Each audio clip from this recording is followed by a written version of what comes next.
Imagine a royal woman bathing in the blood of over 600 young girls to retain her youth. That's Elizabeth Bathory for you. Elizabeth Bathory, born into the illustrious Bathory family, was ordinary woman. Her lineage traced back to the most noble and influential families of the mid-16th century Hungarian aristocracy, ensuring her life was destined for grandeur from the very beginning. This illustrious upbringing, however, was but a veil concealing the darkness that would subsequently encompass Elizabeth's life. She was merely a teenager, a tender age of 15, when she was conferred in marriage to Ferenc Nadasdy, a formidable warlord and an esteemed figure popularly known as the Black Knight of Hungary. This union, aside from augmenting her social position and prestige, ominously signaled the commencement of a horrifying journey that would forever tarnish her name. As the dutiful wife of a warlord, Elizabeth was often left alone in their castle, as her husband was frequently away leading battles. This solitude and isolation proved to be the perfect breeding ground for the manifestation of her sadistic tendencies. She began to perpetrate acts of unimaginable terror, torturing and killing her female servants within the cold, unfeeling walls of Chete Castle. Their agonizing screams echoed hauntingly through the stone corridors, reverberating the atrocities committed within. News of these heinous deeds gradually seeped out of the castle walls, spreading like wildfire throughout the kingdom. But it was her rumored bloodbaths that truly solidified her image as a chilling figure of terror. Elizabeth was said to believe that immersing herself in the virgin blood of her victims would bestow upon her the gift of eternal youth and beauty. This conviction was so deeply ingrained, she was willing to wreak a horrifying slaughter, unstoppably increasing the body count to maintain her youthful appearance. As the horrifying death toll relentlessly increased, whispers of her grotesque acts began to infiltrate the ears of the authorities. The law, initially placated by her noble status, was ultimately unable to turn a blind eye to the monstrous acts she was committing.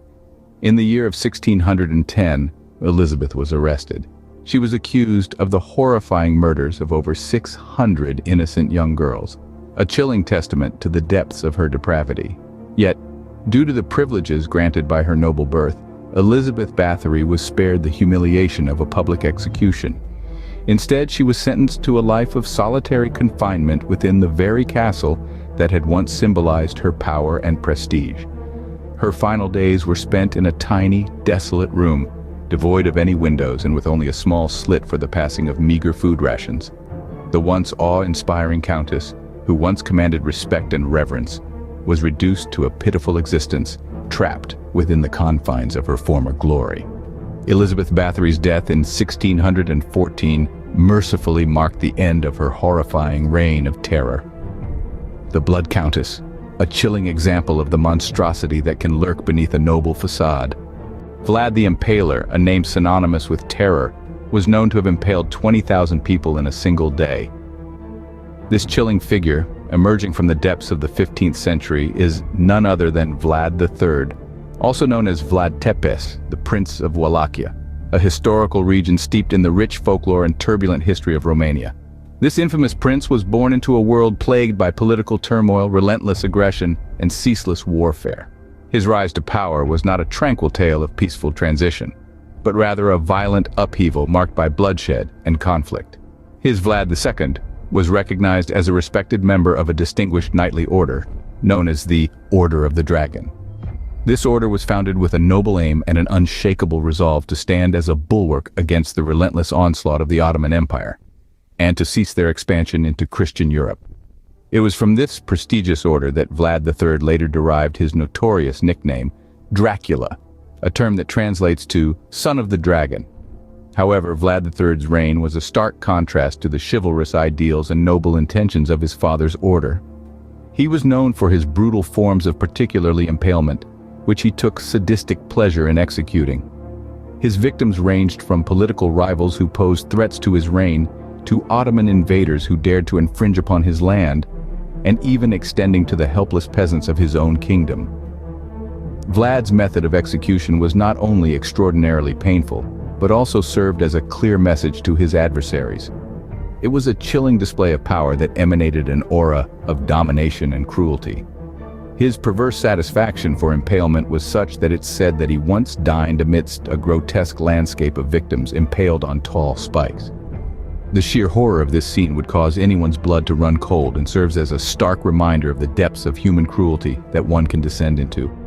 Vlad the Impaler's reign of terror contributed more than just a grim chapter to the annals of history. His insatiable bloodlust and unrelenting brutality also served as the potent inspiration for one of most renowned characters in the horror genre, Count Dracula. Bram Stoker's iconic vampire, with his unquenchable thirst for blood and his imposing Transylvanian castle, bears a striking resemblance to our real-life villain. This connection draws a hauntingly eerie parallel between Vlad III and the spine-tingling world of horror fiction. Pedro Lopez confessed to killing more than 300 girls across South America. His whereabouts today? Unknown. Originally hailing from Colombia, Lopez's life was characterized by misery, calamity, and recurrent acts of violence right from his early childhood. The son of a sex worker, he was not the only child, but the seventh of a whopping 13 siblings. His family life was far from ideal, and it was this dysfunctional home environment that set the stage for the horrors that were to follow. As an impressionable 8-year-old, Lopez found himself banished from his own home by his mother. Why, you ask? He had been caught inappropriately touching his younger sister. With no place to call home, Lopez was left wandering aimlessly on the harsh streets. At this vulnerable stage, he was easily lured by a man who promised him sustenance and a roof above his head. But instead of providing care and shelter, the man subjected him to unimaginable abuse. This period of Lopez's life was one filled with pain, trauma, and horror, elements that would later define his heinous crimes. As he transitioned into his late teens, Lopez started to externalize his pain. His targets were young girls who were defenseless and easily manipulated. His reign of terror extended across several countries in South America, namely Colombia, Ecuador, and Peru. His decade-long spree of brutality was finally put to a stop in year 1980. A vigilant market trader spotted him as he tried to kidnap a young girl.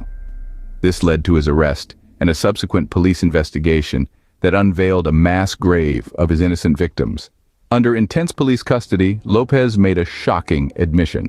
He stated without any remorse that he had ended the lives of more than 300 girls.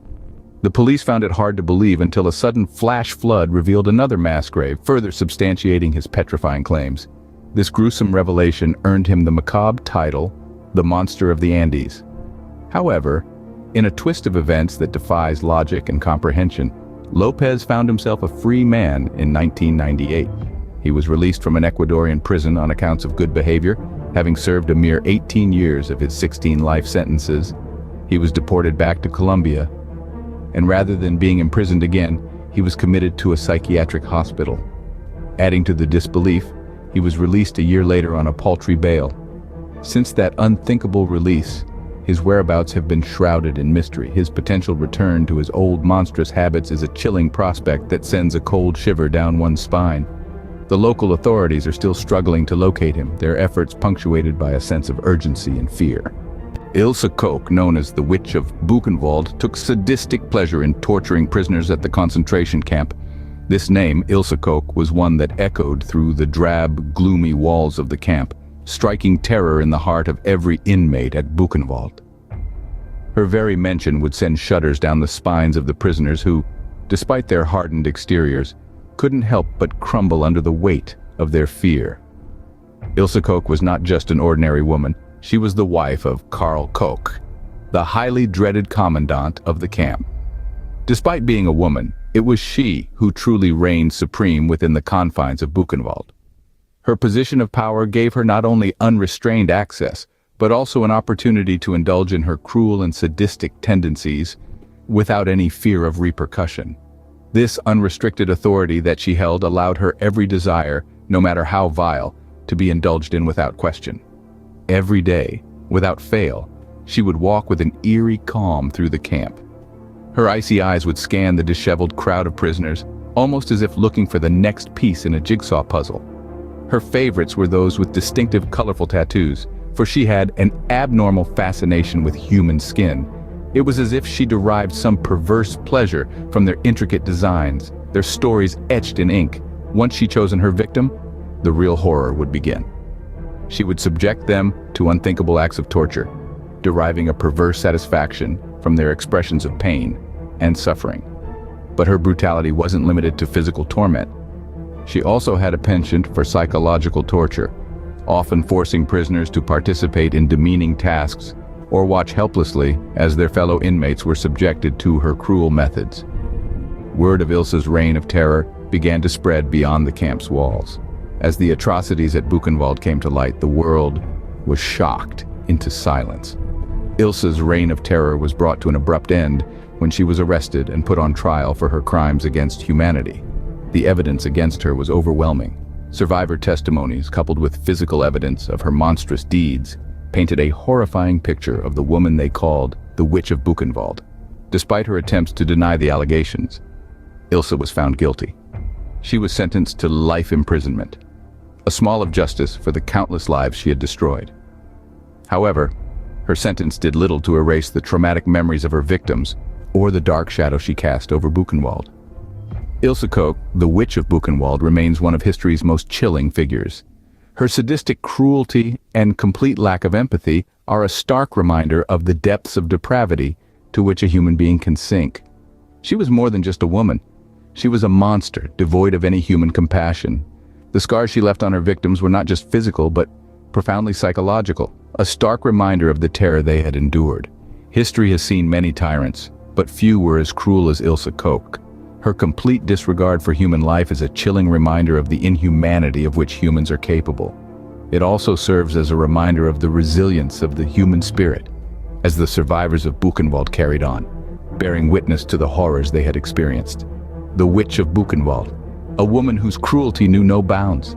John Wayne Gacy, also known as the Killer Clown, brutally murdered at least 33 young boys. A sentence as cold as winter, introducing us to a character whose split existence would shock the world to its core. This man, who committed heinous crimes under a veneer of normalcy, was born into a family that was everything ordinary. His childhood was a chaotic mix of harsh discipline and disregard, a complicated upbringing that some suggest may have been the breeding ground for his eventual evil tendencies. It is a speculation that has some merit, for traumatic childhood experiences often have a significant impact on a person's adult life. Let's delve a little deeper into this concept before we move forward with Gacy's life. According to numerous psychological studies, the environment in which a child grows plays a crucial role in shaping their personality. When this environment is filled with violence, abuse, or neglect, it can lead to damaging effects on the child's mental and emotional health, often leading to severe behavioral issues in their adulthood. This is not to justify Gacy's actions. It merely provides a possible explanation, a glimpse into the mind of a monster. However, we cannot afford to dwell on the past for too long. For the story of John Wayne Gacy is not merely about the roots, but more about the terrifying duality of human nature. During the daytime, Gacy presented himself as a pillar of his. He was a prosperous businessman, an industrious family man, a clown who entertained at local children's parties. This alter ego, Pogo the Clown, was admired and adored by the children and adults alike. The man behind the makeup, however, was far from the cheerful character he portrayed. When mask came off, a monster was revealed. As the sun would set, Gacy's sinister side would start to surface. He would attract unsuspecting boys to his house, promising them jobs or cunningly using his charm to win them over. Once they were inside his house, these children would become victims of his brutal, sadistic cravings. Their helpless cries were muffled by the ordinary sounds of suburban life, their pleas for mercy disregarded by a man bereft of any compassion. The bodies of his victims were buried beneath his house, a grotesque graveyard concealed under the very ground on which people who thought they knew him well walked. For years, Gacy's horrifying secret remained buried as well. But as the old adage goes, you can't hide the sun with a finger. His reign of terror was brought to a halt when one courageous survivor managed to escape and informed the authorities. Gacy's trial was nothing short of a media spectacle, with every gruesome detail being relayed to millions across the country. His execution became a grim spectacle watched by millions. But even in death, the shadow of the killer clown continues to haunt. His story stands as a bone-chilling reminder of the depths of wickedness that can hide beneath the most ordinary of exteriors. The killer clown, a horrifying reminder of the evil that can hide behind a smile. Theodore Durrant, the demon of the belfry, committed horrifying acts within the very walls of his church. In the heartland of an iconic American city, San Francisco, a Gothic revival structure, the Emmanuel Baptist Church stood tall, silently echoing tales of its past. This church, with its history etched in the annals of American crime, served as the setting for the gruesome narrative of a man who, on the surface, appeared as ordinary as any other. Theodore Durrant was not your usual parishioner who attended Sunday Mass with a Bible under his arm. He was a Sunday school superintendent, a devout man of God, tasked with teaching youngsters the value of faith and morality. He was moreover a medical student, a young man endowed with intellect and charm. By all accounts, Durrant was the epitome of respectability. However, beneath this veneer of morality and innocence, there existed a demonic force. It was within the sacrosanct walls of the Emmanuel Baptist Church that the chilling secret of Durrant's heinous double life came to light. The spring of 1895 was a time of terror for the city of San Francisco. Two young women, Blanche Lamont and Minnie Williams, were found in a state that no human being should ever have to confront. Their bodies were discovered brutally murdered within the church premises, in the most sacred of places, the belfry and the library. The news of the brutal crime sent shockwaves through the city, leaving its inhabitants in a state of terror and disbelief. The once trusted church member Durrant was soon revealed as the man behind these heinous acts. The evidence against him was damning and irrefutable. Witnesses testified that he had been seen with both victims on the day of their respective disappearances. Adding to this, personal items belonging to the victims were found in his possession. It was as if he had left a trail of breadcrumbs leading straight to his guilt. His fate was sealed. Durrant's trial was a sensation, drawing onlookers from all walks of life, near and far. The courtroom buzzed with morbid curiosity, filled to the brim with those who wished to see the demon of the belfry face justice. The jury, after hearing the compelling evidence, needed less than 5 hours to reach a verdict. Durrant was found guilty of 2 counts of murder and was condemned to meet his maker by hanging. The execution took place on a cold winter morning of January 7th, 1898. Durrant, till his last breath, maintained his innocence, but his pleas were dismissed as the desperate ramblings of a man facing his end. His crimes were too horrific, his betrayal of trust too great to warrant any mercy. His death marked the end of a reign of terror that had held San Francisco in its icy grip for far too long. Yet the story of Theodore Durrant, the demon of the belfry, lives on. It serves as a chilling reminder of the depths of depravity a human being can sink to, even within the sacred confines of a church. It highlights the horrifying reality that evil often lurks in the most unlikely of places, and that anyone, even a respected member of a religious community, can fall prey to its grip. The demon of the belfry, a chilling example of the evil that can lurk in the most unlikely of places. From nobility to clowns, evil can wear many faces. It often lurks behind the guise of power, privilege, and station. Behold the Blood Countess, a figure steeped in nobility and privilege, yet instead of using her power for the welfare of her people, she chose to employ it to satiate her own perverse desires. Her life, characterized by ruthless control and bloodshed, stands as a stark illustration of how power can lead one astray. Her brutal deeds, gruesomely unsettling and horrifying, still echo through the labyrinthine halls of history, chilling the hearts who dare to delve into past atrocities. And remember, take also Vlad the Impaler, a ruler whose very name conjures up images of medieval brutality and authoritarian control. This man, driven by an insatiable thirst for power and control, let himself be led down a path beset with shadows. His reign, marked by violence and terror, serves as a grim reminder of the abyss humanity can sink into when consumed by ambition and ruthlessness. His legacy, a tapestry of cruelty and dread, continues to petrify us, showcasing the extent of inhumanity possible when power is unbridled. Then, there was the monster of the Andes, a man who brought unimaginable horror to the tranquil landscapes of South America. This monster, devoid of any human compassion, exploited the innocence of his victims, leaving behind a trail of devastation and sorrow.